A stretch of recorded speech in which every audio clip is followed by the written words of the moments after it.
and welcome to today's talk in the Self-Love and Self-Care Summit. Our self-love expert today is Patti Stevens, here to set the story straight that self-care is self-love. As a mind-body mentor, Patti helps women learn to listen to and trust their inner guidance so they can step into their wisdom and power. After 25 years of marriage and owning a business, Patti got divorced, sold pretty much everything, and moved across the country knowing no one and having no job. That led her to do deep inner work to find out who she was and what she really wanted to do with her life as she moved into her next act. Now, Patti combines this knowledge with her experience as an Akashic soul realignment practitioner, Reiki master, trauma recovery yoga instructor, crystal healer, breathwork meditation, and sound vibration facilitator. Wow, really holistic perspective that she has come into the table, which is amazing.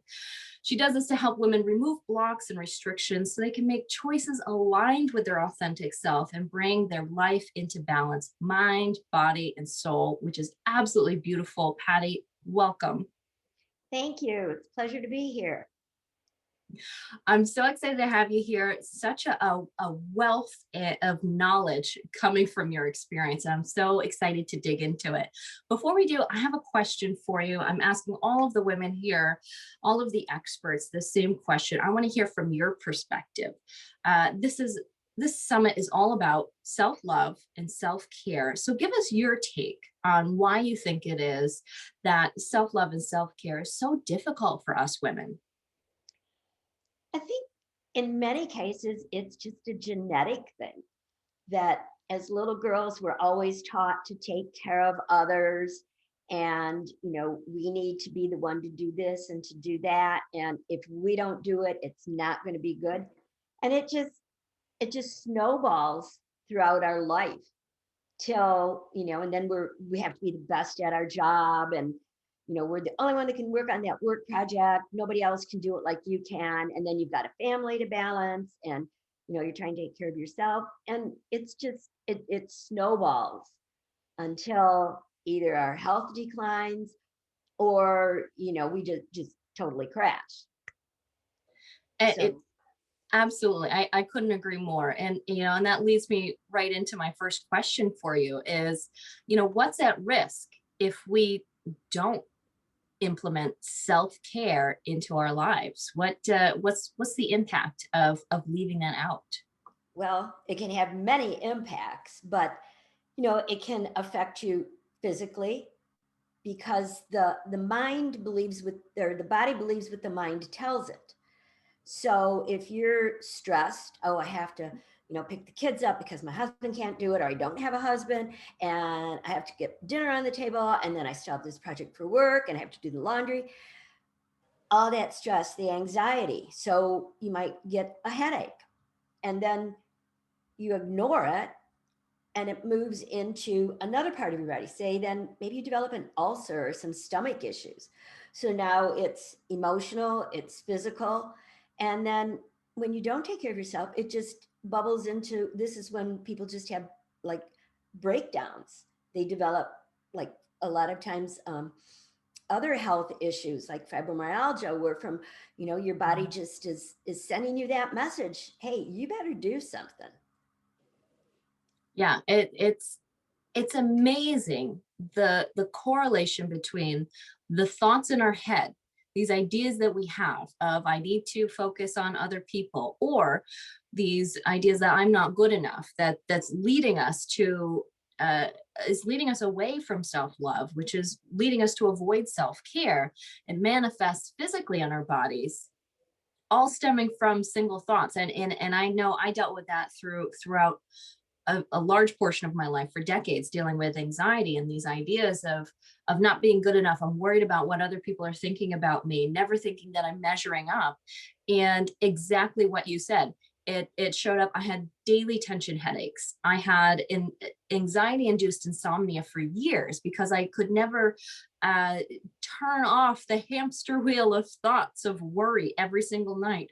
I had the Sunday night blues. Sunday night before a work night was a disaster for me, mentally, emotionally, physically. 6 o'clock would roll around and the dread would just set in. And my stomach was a wreck.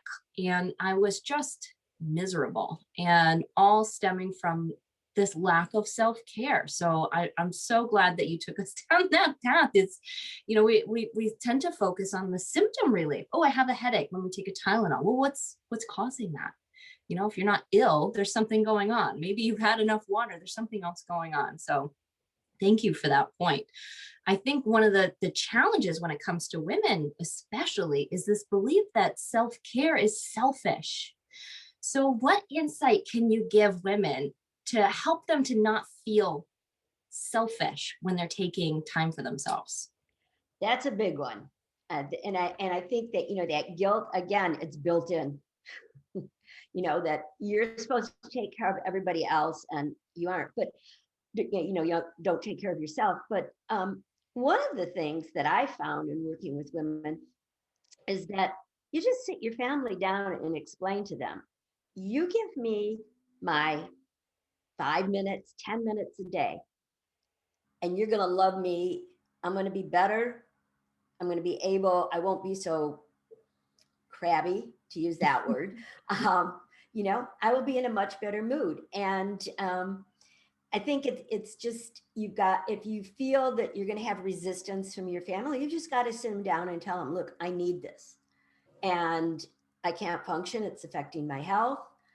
And even if it's not affecting your health yet, it will, because stress, it's going to affect you in one way or another at some point in your life if you don't take care of it. And like you say, you take a Tylenol, well, that doesn't do anything. It stops it for a minute, but then you're back again. So, you have to set up your boundaries. And sometimes when we set up boundaries, it ticks people off, but you have to start putting yourself first. And if you don't put yourself first, nobody else is going to do it either. Yeah, I love that. I love that reminder that you can ask for what you need, or set those boundaries and say, look, this is what I need. And it does feel selfish. I was just having this conversation with a client the other day who is taking a trip next week, a couple of days to go visit the rest of her family. She's leaving behind her husband and her 3 kids and her job. And she's like, I can't help but feel selfish as I'm doing this. And it's this concept that I think you're getting at, which is the giving your family the best of you instead of what's left of you. And that's what we end up doing when we focus solely on how can I continue to serve, and feeling responsible for everybody, being happy and on time, and at the detriment of ourselves. You're right, we do get crabby. They're getting what's left of us. They're not getting the best of us. And especially moms who want to set that great example, they start to feel selfish taking that time for themselves away from their kids.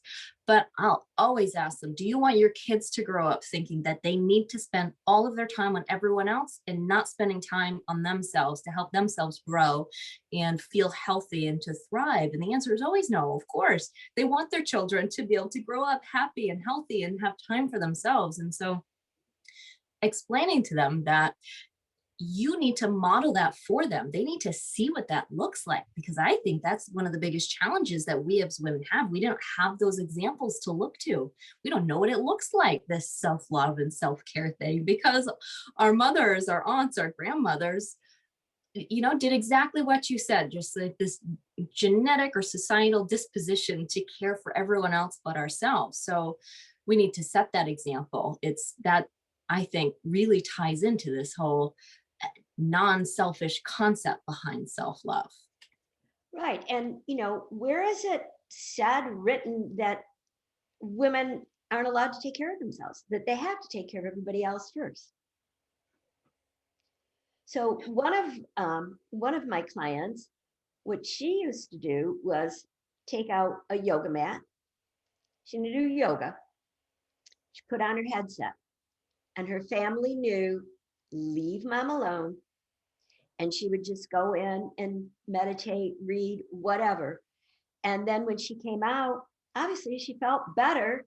And, the family honored her time. But, you can also get up 5, 10, 15 minutes early. I mean, that's not cutting into your sleep that much. and take that time for yourself to set your day, which, starting off the day right is a huge thing. But, there's you have to work on yourself and, tell yourself, this is not selfish. I need this. And, your kids need your attention, but why can't you give some attention to yourself? You have Absolutely. Yeah. Our mental emotional health needs to stop taking the back burner. So I love that you gave us some ideas. You could get up a little bit early, you can have these conversations with your family and say, okay, when I do this, it's my time to just kind of decompress and refresh so that I can be my best me when I'm with you guys. What are some other ideas you have for women who just don't even know what it looks like to take, the self-care? What does it look like? What does it sound like? What are some ideas? Well, like I say, when you get up, a few minutes early, then do something that you enjoy. Maybe it's reading, um, meditating, and whenever you use the word meditate, people go like, "Oh my God, I can't sit still that long." Meditating is nothing more than sitting quiet for a couple minutes, even. So you can do that. Maybe Not some. on the phone. Pardon not me? scrolling Oh social yeah, yeah. media, You have not looked at your phone yet. No, no, but no. clearing the cobwebs up here. Right. Um, maybe journal, just something to set your day, because when you wake up to a blaring alarm clock, that gets your adrenaline going. So you want to be able to actually start the night before. So, your morning routine starts the night before, basically. Yes. So try not to have a TV in your bedroom, have it on. That's like a no-no. But try not to watch like the news before you go to bed, or a violent movie. Or check your email. Exactly, because then you're gonna go, I gotta answer that one, or your text. Um, people have to honor, and I have to honor that we have to have our time, be it a male or female. But I mean, we're so tied to our electronics that, oh my God, I got to get right back to them. Hey, life goes on. Everything is not a crisis. And so, um, before you go to bed, again, a lot of people have, you got to put the kids to bed and you got to do this or finish a project. That's fine. But then, at half hour, just take that time to chill. Maybe have that glass of wine, one, take a bubble bath or something, but just allow yourself to start calming down. And you'll find that you probably will sleep better. You can use essential oils to help you sleep, be diffusing them. And then, like I say, try not to wake up to a blaring alarm clock. We have so many sounds now on our phones for your alarm that are soothing, that will wake you up. And then I think the other thing is, don't hit a snooze button. When your alarm goes off, get up. That's a And good point. Yeah. take time. Don't jump out of bed. Take time. Maybe do a little stretches, and then you have your morning time. And throughout the day, you can do little things like, if you work and you have your lunch hour, half hour, whatever, a few minutes of quiet time just for yourself to regroup before you go back to the office or start your afternoon projects. And that's the thing with self-care is it doesn't have to take a lot of time. A few minutes and you're refreshed. Another thing is that if you get real adventurous, is to take yourself out on a date. And it doesn't have to be a nighttime date. Explore your city. Go to a museum that you haven't been to, but go by yourself. I love that idea. And And then, you know what? I'm so glad you brought that one up. A friend of mine, she's also has a new baby, just like I do. And I met with her the other day, and she told me, this coming Friday, she's taking herself skiing. There's a small mountain nearby, and she's going to just go by herself skiing. And it's been, I take those moments that you described of, self-care. I'll bring, calming things into my office to just to keep my nervous system a little bit more level. I take the breaks that I need to. But when she said that, it was like a light bulb went off for me. And I realized that, wow, I've been using COVID as an excuse and having the baby as an excuse to not go out and have just a little bit of time by myself to take myself on a date. I hadn't thought of it in that perspective, but you're saying that and it's bringing it back to me.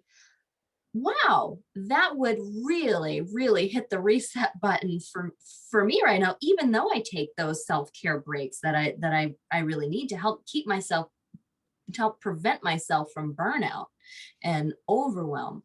Um, what a great reminder that we can take permission. We have permission to do that. We can go on a little date, even just take ourselves out to lunch. Exactly, exactly. And then what you might want to do when you get home, I mean, if you recall when you dated, you'd go home and you would analyze the date. So do the same thing for yourself. How did I feel? Would I do this again? Was I uncomfortable? What would I change?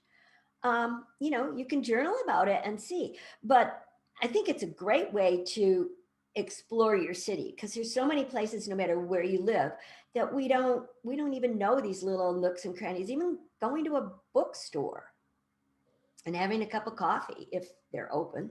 Um, being as the times we live in right now, but just little things like that. Go to the park, sit outside, get that fresh air. But do it by yourself, not with somebody. I love that. Such a great reminder and such a simple concept that we just is too easy to forget. And Exactly. things during a pandemic maybe a little more closed than usual, but there's still something.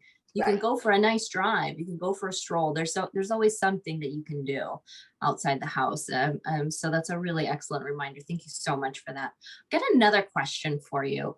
Um, One of the things that is such a challenge for women is this inner voice that says either I'm not good enough or I'm not deserving or I'm not allowed to do these types of things. For the woman who's stuck listening to and believing that voice saying those things to her, what's your best advice for her? Well, the best would be to learn to sit quietly and just allow the energies to flow. But that's not always the easiest thing. Now, there's another way. I don't know if people are familiar with Louise Hay. She is like the founder of, she started the whole spiritual movement, made it popular. And she was very famous for her mirror work, where when I saw her live, she just pulled it right out of her bra. Now, I got my mirror, I always carry with me, but stand in front of a mirror and tell yourself, I love you, you're good, you deserve this. And mirror work is really hard to do because we don't want to look at ourselves. But once you start doing things like that, it starts sending the message to the rest of your body that yes, I am worthy. Yes, I love myself. Life is good. Another thing is, you can put the little sayings around your house so that you look at them. But affirmations are wonderful, but you also have to take action on them too. So if you're telling yourself, I love myself, well, what are you going to do to show yourself that you love yourself? Go on that date, and it's not always about food.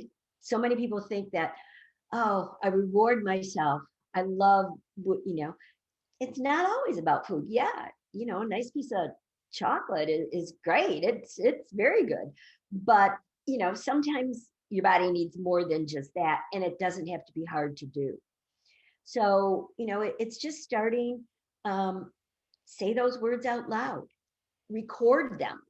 record them on your phone and play them to yourself in your own voice every so often. Because when you speak it out, when you speak those words, the universe hears and starts working and helping you.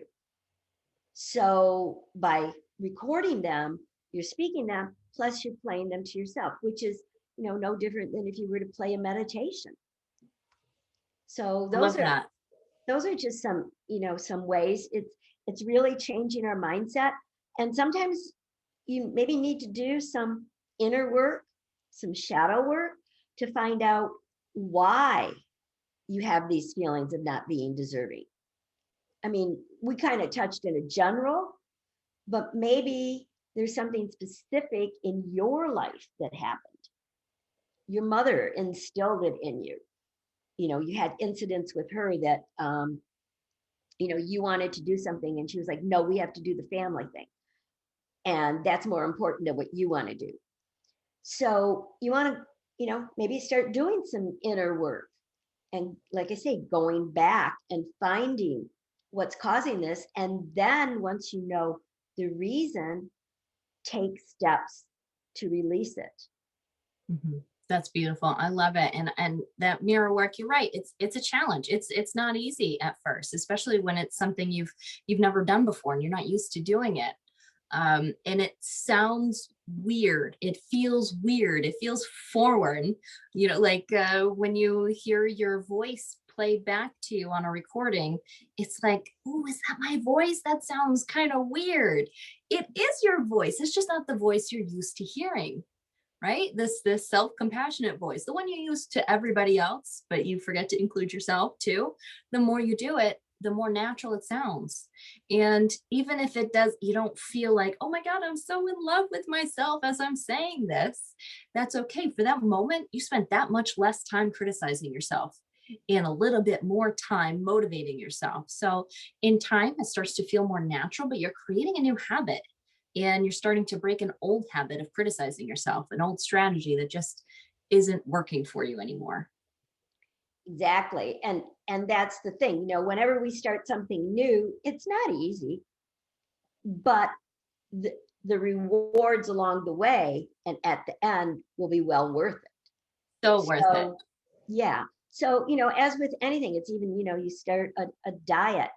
People who just cold turkey, New Year's Day, I'm done eating, I'm on my diet. And then, 3 weeks later, they're back eating because, you can't do something abruptly. It's just not, very few people will that work for. Yeah, it's So not sustainable. exactly. So you want to take baby steps. So, maybe just first start recording your voice a little and then talking in the mirror, just saying it out loud, reminding yourself. I mean, how many times a day do you tell your kids you love them? But do you tell yourself? That's a really excellent point. I tell my son I love him, 20 times a day. I could probably up the score on myself as well. That's such a good reminder. Now, Patty, you had something free to offer the folks who are attending this workshop. Can you tell us more about that?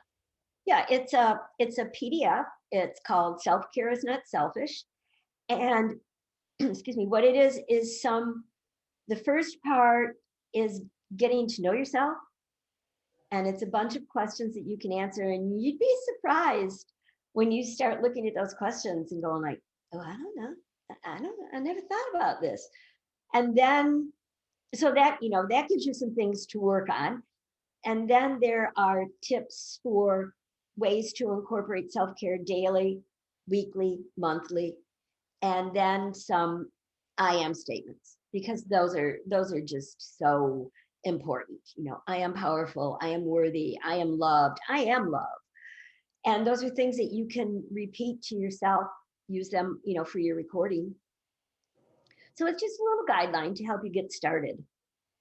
I love it. Thank you so much for sharing that with our audience today. You're going to find the link down below this video so that you can check that out, give it a download, give it a try.